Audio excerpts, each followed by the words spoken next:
បាទសូមជម្រាបសួរនិងសួស្តីបងប្អូនដែលនិយមចូលចិត្តលេងបក្សីកីឡានិងការចិញ្ចឹមសត្វទាំងអស់គ្នាសម្រាប់វីដេអូថ្ងៃនេះដែរគឺខ្ញុំ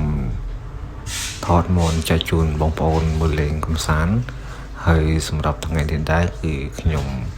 ធ្វើការវេនយប់អញ្ចឹងមានពេលមើលមន់ច្រើននិងហាលវាបានរៀងយូរដែរ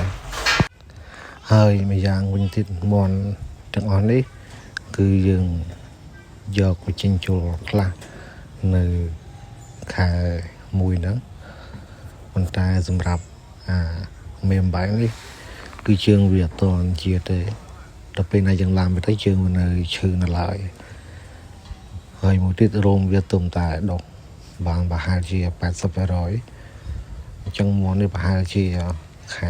2ឬក៏ចុងខែ2យើងអាចយកវា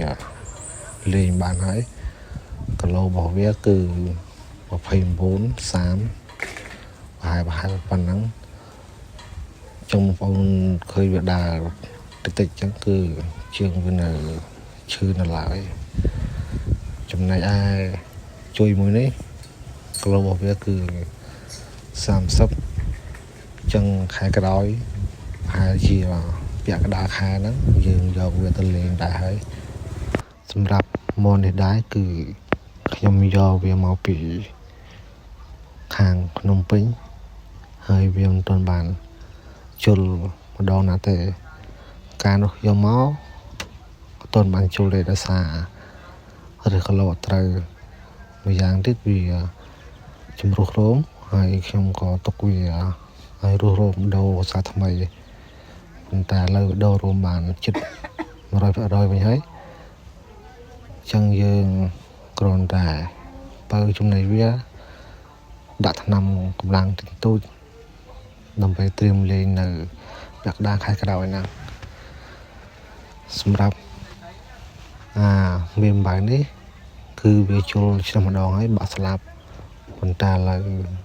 វាជាស្លាប់វិញហើយថ្ងៃ2ខែក្រោយហ្នឹងគឺម្ចាស់វាបានឲ្យវាចិញ្ជុលជាលើកទី2ចឹងនេះគឺវាប្រងនឹងដូររោមដែរហើយចឹងយើងអាចជុលវាបានម្ដងឬក៏2ដងទៀតយើងទុកវាដូររោមសិនចាំពេលវាដូររោមចិត្តបានយើងយកវាទៅលេងបន្តទៀតចឹងថ្ងៃ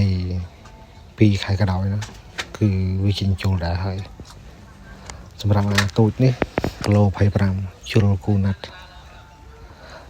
ថ្ងៃទី2ដែរនេះខែក្រោយហ្នឹងដូចគ្នាតែយើងជុល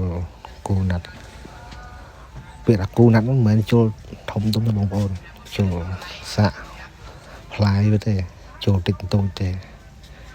ចឹងបងប្អូនចាំមើលវាជុលហើយចាំខ្ញុំថតឲ្យបងប្អូនមើលថាវាចាញ់ឬក៏ឈ្នះចាំខ្ញុំប្រាប់តាមនឹងទៀតហើយបងប្អូនទាំងអស់គ្នាដែលតាមដានវីដេអូនេះសូមមេត្តាចុចពាក្យជាវនិង Subscribe ដាក់មួយផងដើម្បីទទួលបានវីដេអូថ្មីៗជាបន្តទៀតហើយជាចុងក្រោយក៏សូមអរគុណបងប្អូនទាំងអស់គ្នាដែលតាមដានវីដេអូនេះ